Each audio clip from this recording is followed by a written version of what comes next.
Bienvenidos a este primer curso de bolsa en el que vamos a contar todo aquello que quisiste saber sobre gestión de carteras y que nadie te contó, ¿vale? Este curso de bolsa va a utilizar la estadística básica, en principio está enfocado para principiantes y trata de ir más allá del análisis técnico. Lo primero que debe de conocer cualquier analista financiero enfocado al mundo bursátil es que no podemos detener las olas bursátiles, ¿vale? Las olas de los índices financieros. Los movimientos son la esencia, son la chispa de los mercados financieros, pero sí podemos aprender a surfear, ¿vale? Entonces, lo primero que tenemos que saber y que conocer es que los índices bursátiles se van a mover y no tenemos que tenerle miedo a eso. Al revés, tenemos que saber cómo funcionan esas olas de los índices bursátiles y saber pues subir y surfear estas olas y sacar el máximo provecho en la gestión de carteras. Vale. Para aproximar estos movimientos de los índices bursátiles, lo que vamos a utilizar es la distribución normal o la famosa campana de Gauss aplicándola a finanzas. En frecuencias muy altas, en segundos, minutos y horas, los índices bursátiles sí o sí no se comportan con una distribución normal, pero en lo que se llama estadística de baja frecuencia, que sería el low frequency trading, a partir de meses, trimestres, semestres o años, podríamos aproximar o decir que la distribución normal sería una forma aproximada de parametrizar, modelizar el comportamiento de los mercados bursátiles. Aún así, nosotros, aunque no es el objetivo de este curso, sabemos que los rendimientos bursátiles pues son leptocúrticos y heterocedásticos y que pues los movimientos de los mercados bursátiles tienen lo que se llama más frecuentemente cisnes negros que hacen que parte de lo que vamos a decir, si no se aplica a muy baja frecuencia, a trimestres, semestres o años, pues no tenga mucha validez. El high frequency trading sería el análisis de gestión de carteras, pero en el muy corto plazo. Ya haremos un vídeo sobre esto. Lo primero que tenemos que ver es que en mu más menos un sigma, que sería esta parte, se encuentra el 68% de las observaciones de una distribución estadística, ¿vale?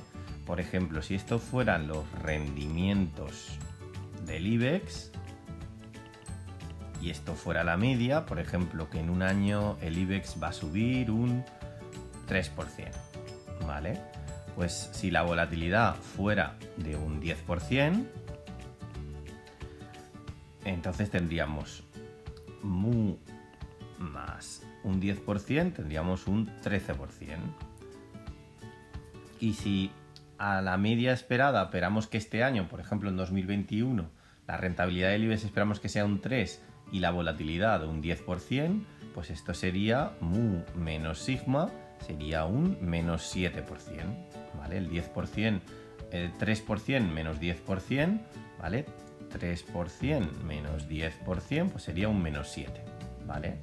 Entonces, de acuerdo con la distribución normal, con el supuesto de distribución normal, aplicando trading o gestión de carteras de baja frecuencia, el 68% de las veces el IBEX va a subir entre un menos 7 y un 13%. Si nos fuéramos a mu menos 2 sigma, entonces tendríamos un intervalo de confianza del 95%. Si nos fuéramos al 3 sigma, entonces nos iríamos al 99%, ¿vale? Para que os hagáis una idea, 3 sigma en este caso sería 3 por 10, 30, más 3, 33%, ¿vale? El IBEX, cuando subiera un 33%, solo en el 0,5% de los casos va a subir más que ese 33%, ¿vale? Esto sería un 23% y esto un 33%, ¿vale? Esto sería un menos 17 y esto sería un menos 27%, ¿vale? Este menos 27% diría que cuando la bolsa caiga un menos 27% en un año, entonces en el 99% de las veces habremos tocado lo que se llama en bolsa suelo, ¿vale? Esto es aplicando estadística básica, porque estamos suponiendo una reversión a la media, ¿vale? No lo he comentado, pero doy por hecho que todos los que están viendo este vídeo saben calcular la desviación típica, que es la raíz cuadrada de la varianza. La varianza, a su vez, sería la suma desde el primer elemento hasta el final de los datos que tengamos de todos los valores del IBEX menos la media al cuadrado partido t, ¿vale? Esto sería la varianza. Si hacemos la desviación, la raíz cuadrada, tendríamos la desviación típica, que es una variable proxy para medir la volatilidad, la altura que puede llegar a tener la ola del mercado bursátil, ¿vale? Fijaros que utilizando unas indicaciones básicas de estadística podemos decir muchas cosas y hacer muchas cosas en la gestión de carteras. Por ejemplo, aquí, si por ejemplo ahora mismo estuviéramos en un punto en el que los mercados bursátiles se encuentran con una rentabilidad de más un sigma, ¿vale? Que da la casualidad que más o menos es donde estaremos en el IBEX en el año 2021 a fecha de 30 de mayo, que estamos haciendo el vídeo en este momento. Si esto fuera así, porque todo depende de cómo hemos medido los parámetros estimados, ¿vale? Cómo hemos estimado estos parámetros, y suponiendo que nuestras estimaciones fueran adecuadas, y esto, por ejemplo, si ahora estamos en el 14 o en el 16% o en el 13 más o menos que estábamos haciendo en el ejemplo anterior, solo en el 16% de las veces los índices subirían más de ese valor. ¿Por qué es un 16%? Porque aquí habíamos dicho, me vengo para atrás, que en el 68% de las veces, entre más menos un sigma, estaba el 68% de la distribución estadística. Fuera de estas colas, si la probabilidad de que ocurra un evento es el 100%, entonces fuera de este intervalo de más un sigma, esto sería un 32%. En esta cola estaría la mitad del 32%, que es este 16%, y en esta cola la mitad del otro 32%, el 16%, ¿vale? Habitualmente en la gestión de riesgos, por ejemplo en el VAR, Value at Risk, se suele coger el 2 sigma, ¿vale? Y entonces se utiliza el 95% de intervalo. Para la gestión de carteras cogeremos un sigma si somos muy conservadores, ¿vale? 2 sigma si somos algo arriesgados,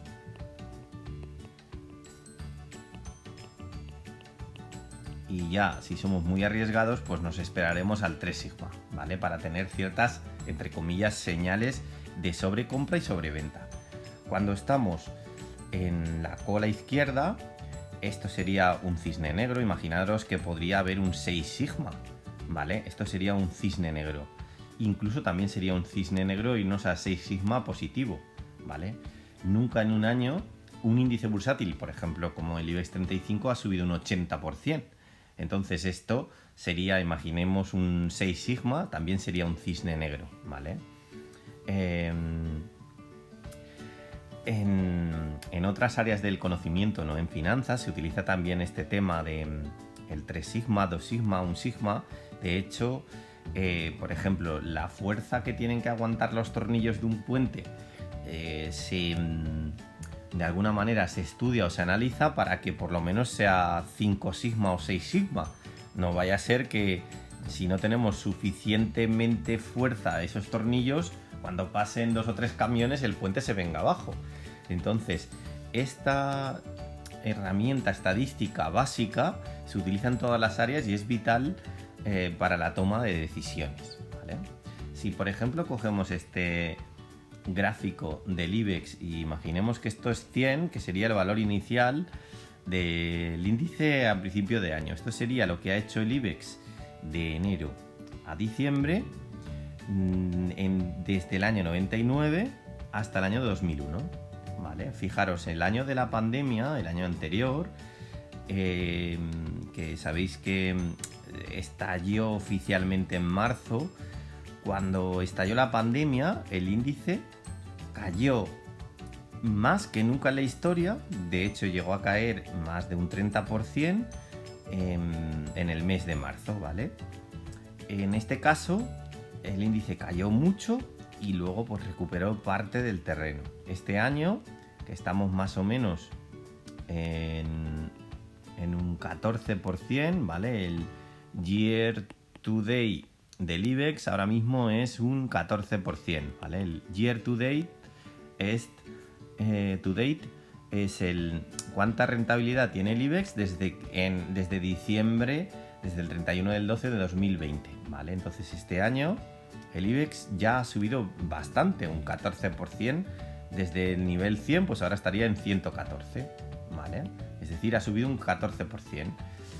¿Puede seguir subiendo el IBEX? Por supuesto que sí. ¿Puede caer? Por supuesto que sí. Lo que tratamos de ver con este gráfico, que me lo he puesto aquí, es que si aquí hiciéramos, y aquí es donde empieza a hacer la magia, la campana de Gauss, ¿vale? Y este fuera nuestra media, ¿vale? Aquí en el 140 estaría el 3 sigma, más o menos, ¿vale? Aquí en el 130 o en el 120, me da igual, entre el 120 y el 130 estaría más o menos nuestro 2 sigma, y podríamos decir que ahora mismo pues estamos en el 1 sigma, ¿vale? Esto sería un sigma al alza. A la baja, si por ejemplo el índice llegara a caer, fijaros, en el año 2008, ¿vale? Que fue un índice cuando quebró Lehman Brothers, etcétera, ¿vale? Aquí la bolsa llegó a caer un 40%, más de un 40% a final de año. Y entonces aquí, estos serían los famosos cisnes negros. Nunca había pasado que la bolsa cayera tanto. Y entonces aquí esto era un cisne negro, ¿vale?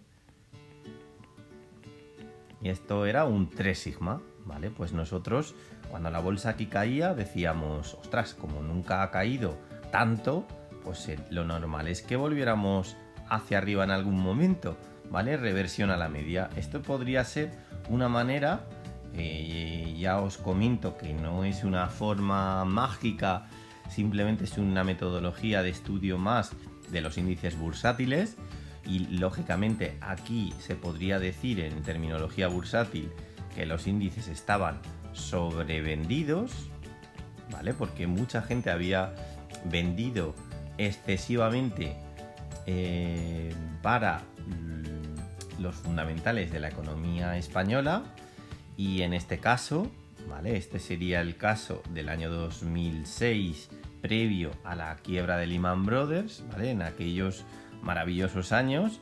Entonces aquí el índice estaba sobrecomprado.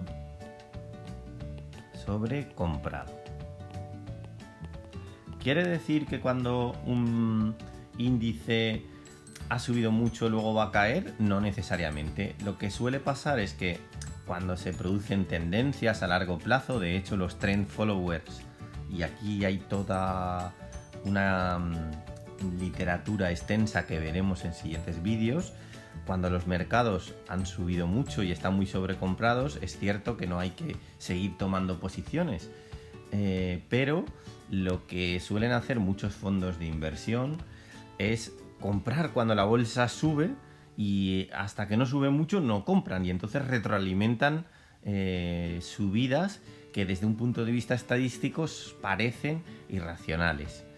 Pero cuanto más prudentes seamos, si nosotros compramos a 100, ¿vale? Este 100 podrían ser 100 euros y hemos ganado 14. Y en este caso, fijaros, voy a intentar salir. Vale, entonces en este caso lo que intento trasladaros es, si esto fuera la campana de Gauss, ¿vale? Y esto fuera el 100, nosotros estamos en 114, y supongamos que 114 fuera mu más sigma, ¿vale? Todo esto lo estoy suponiendo. Yo compré a 100, gano 14, entonces ¿puedo ganar más? Entonces en un sigma nosotros habíamos dicho, imaginemos que mu más menos un sigma, nosotros habíamos dicho que aquí se concentraba el 68%, ¿vale? Entonces aquí estaría el 68%, ¿vale? Y aquí había un 16%. 68 más 16 son 78, el 84% de las veces, ¿vale? En todos los posibles recorridos, paseos aleatorios del IBEX, el 84% de las veces no voy a ganar más de estos 14 unidades, ¿vale? Yo invierto 100 euros en bolsa, en un fondo de inversión, gano 14, solo el 84% de las veces nunca voy a ganar más, solo en el 16% de las veces voy a ganar más de 114. Entonces, ¿qué hago? ¿Vendo o compro? Esto en función de nuestro horizonte temporal de inversión, nuestra aversión al riesgo y de otra multitud de factores, pues tendremos que decidir. Lo que sí que nos está diciendo este tipo de análisis, que es muy deseable utilizar en la gestión de carteras, es que a partir de 114, ojo, porque ya entramos en la cola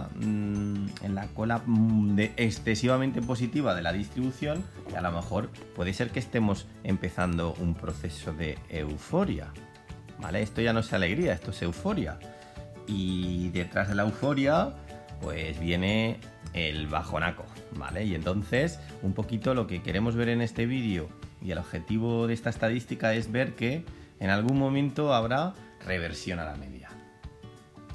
Vale, ¿qué hacer en un entorno así? Pues mucha gente dice, bueno, como yo no sé lo que va a pasar, pues mantengo mi cartera.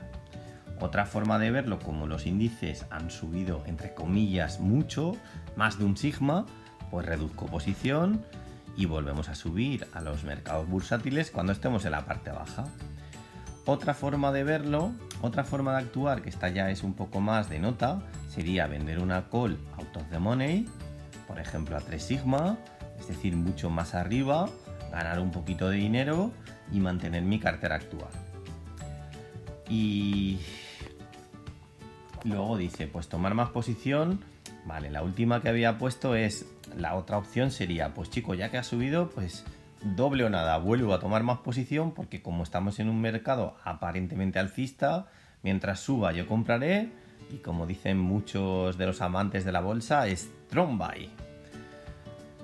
¿Qué ocurre? Nosotros estamos viendo en el fondo detrás de esta estadística aplicada a la gestión de cartera, lo que estamos diciendo es, por ejemplo, si el IBEX en media sube un 6% históricamente en un año, cuando suba más de un 20%, pues teóricamente los índices están sobrecomprados, más 20%. Cuando caigamos un menos 15%, los índices están sobrevendidos, y entonces sería una oportunidad de compra. ¿Vale? Y un poco esto es lo que viene detrás de la reversión a la media. La reversión a la media es un concepto econométrico estadístico y solo tiene sentido si las variables son estacionarias. Por ejemplo, mu, que sería el rendimiento bursátil. ¿Vale? Los analistas técnicos o chartistas lo que hacen es, en lugar de utilizar rendimientos bursátiles, que sería una tasa de variación de los precios, lo que hacen es directamente utilizar un poco esta estadística intuitiva sobre los precios, pero utilizar esto sobre los precios puede conducir a engaño. ¿Qué ocurre? Por mucho que analicemos el histórico de rendimientos bursátiles, hay muchos autores que consideran que la bolsa y en general la economía es un paseo aleatorio, ¿vale? La teoría del paseo aleatorio afirma que todo cambio o evolución existente en los mercados financieros no es medible ni estimable. Es decir, que como no tenemos ni idea de lo que va a pasar, no podemos, da igual lo que hagamos prediciendo el futuro, ni anticipándonos al futuro, que el futuro siempre va a hacer lo que tenga que hacer, ¿vale? Entonces, no es posible realizar predicciones fiables en el precio de los activos, ¿vale? Nosotros, como ya os he comentado, nos centramos en rentabilidades porque todos los análisis estadísticos deberían de hacerse sobre variables estacionarias, ¿vale? Y nos basamos, lógicamente, en analizar qué podría pasar a futuro analizando la evolución pasada de los rendimientos, ¿vale? La teoría del paseo aleatorio, que básicamente dice que todo el trabajo de los economistas y gestores de carteras pues no sirve de mucho, se utiliza mucho en finanzas, pero también es aplicable en otros campos y se aplica en todo aquello que se pueda medir, ¿vale? Que serían pues cualquier ciencia física o la electrónica, etcétera. Vale. El futuro es un ruido blanco. Aquí es donde vamos a introducir un poquito el concepto de paseo aleatorio, ¿vale? Un paseo aleatorio está muy relacionado con lo que llamamos el ruido blanco, ¿vale?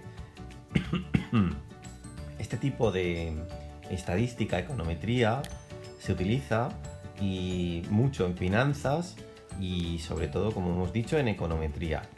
A esta variable epsilon, que significaría toda la multitud de variables que hay en el mundo económico, se le llama ruido blanco. ¿Por qué? Porque los primeros en utilizar este tipo de análisis lo hicieron en la radio, y entonces fijaros que el sonido sería una señal que sí que entendemos y percibimos, y todo lo que no es la señal sería ruido, ¿vale? El que se oye en la radio, pues esto sería ruido, y cuando escuchamos un sonido claro, eso sería la señal, ¿vale?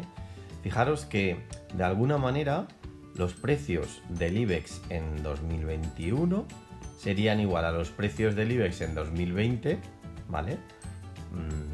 Más un factor de error en función de lo que, de multitud de factores. Pues en el año 2020 fue la pandemia, este año puede ser los PERTES, los planes de recuperación.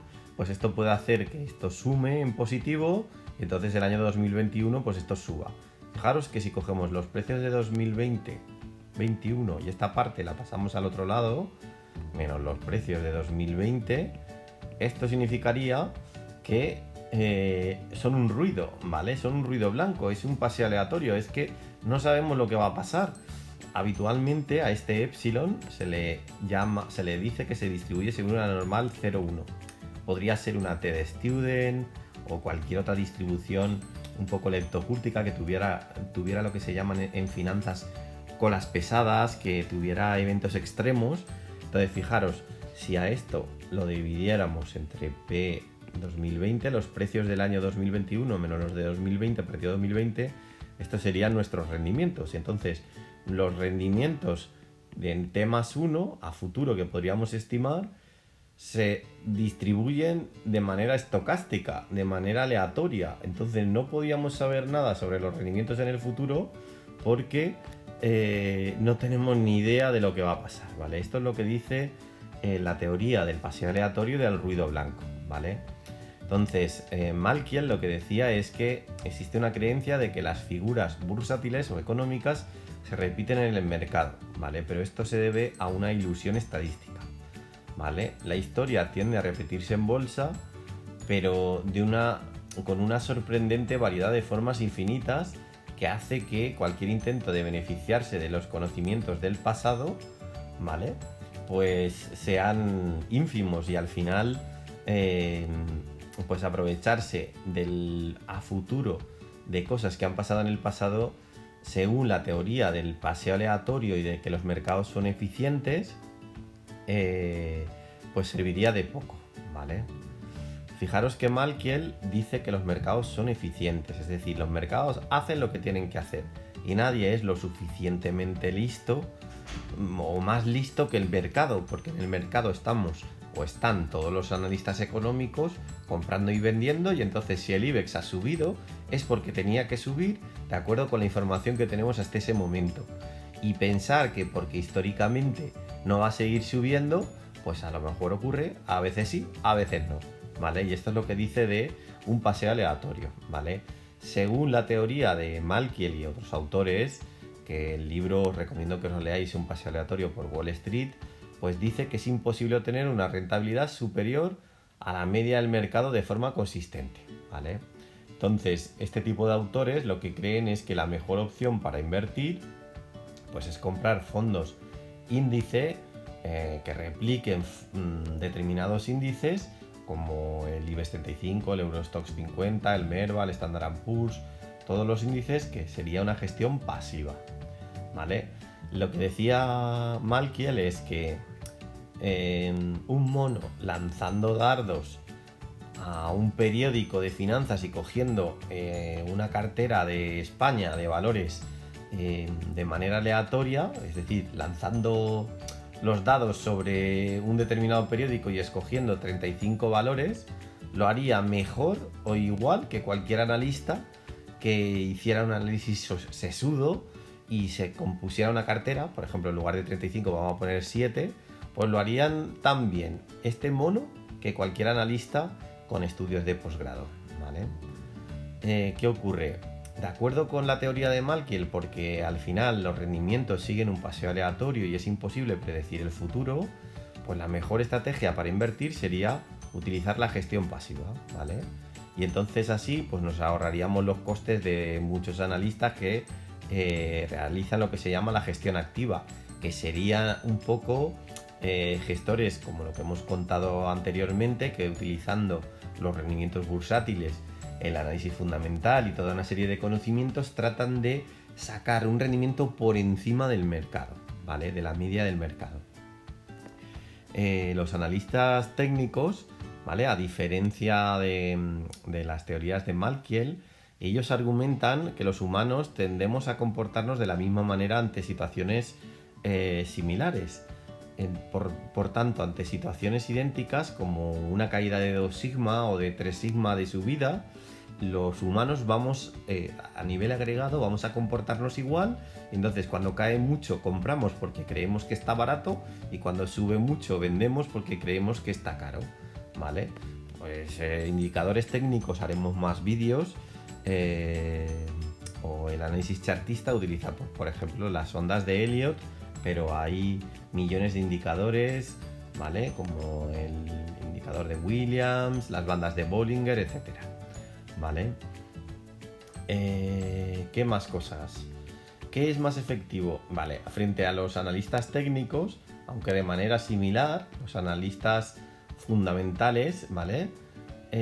Tratan de utilizar los fundamentos económicos, las teorías económicas y el análisis de la contabilidad para hacer predicciones a futuro. De nuevo aquí también podría decirse que como los mercados son eficientes, da igual lo que estudiemos o lo que hagamos, que al final no vamos a ganar más que el mercado, ¿vale? Y por tanto pues no merecería la pena desgastarnos analizando los mercados, porque al final compramos un índice que replique la economía española y ganaremos lo que tengamos que ganar, eso es lo que hemos ganado, ¿vale? Entonces hacer una gestión activa al final es perder el tiempo y el dinero, ¿vale? Y lo mejor sería hacer una gestión pasiva. Desde mi punto de vista, pues lo mejor para analizar la economía y los mercados financieros es convertirse en un quant financiero, ¿vale? Y experimentar y parametrizar, computar y programar nuestros modelos econométricos o de trading y ver su impacto en la realidad, analizándolo hacia atrás y hacia adelante, y sobre todo ver cómo estos modelos estadístico-econométricos impactan en nuestros sentimientos, para poder sentir bien que no solo se trata de... Es como un médico que dice, pues mira, tengo que...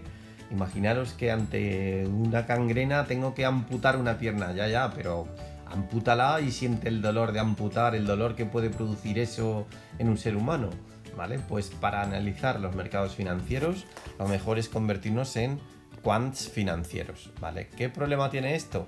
Pues que se requieren muchas horas de vuelo para convertirse en un buen quant, ¿vale? Entonces there is no free lunch, y este vídeo pues lo que os está diciendo es que estudiéis mucho, y empecéis pues con estas teorías estadísticas, porque son, ya lo veis, muy interesantes para el mundo bursátil, ¿vale? Entonces, ante los mercados eficientes, algunos grandes gestores económicos que seguro conocéis, como Warren Buffett, dicen: si los mercados fueran eficientes, yo estaría pidiendo caridad en la calle, ¿vale? Hay muchos grandes inversores, ya haremos un vídeo sobre grandes inversores como Warren Buffett, que se han hecho multimillonarios comprando sobre todo en momentos de Six Sigma, como en la Gran Depresión, etcétera, y entonces han conseguido de alguna manera extraordinariamente convertirse en multimillonarios invirtiendo de una manera activa, con una inversión activa, ¿vale? Espero que os haya gustado mucho el vídeo.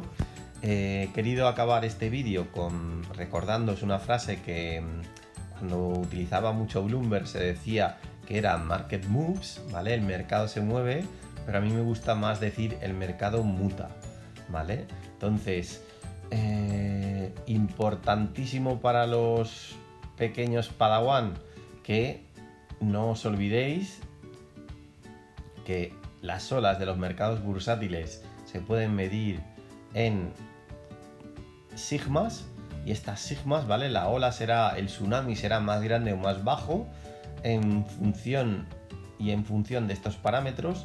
Tendremos que saber surfear y decidir si tenemos que sobreponderar o infraponderar determinados índices bursátiles.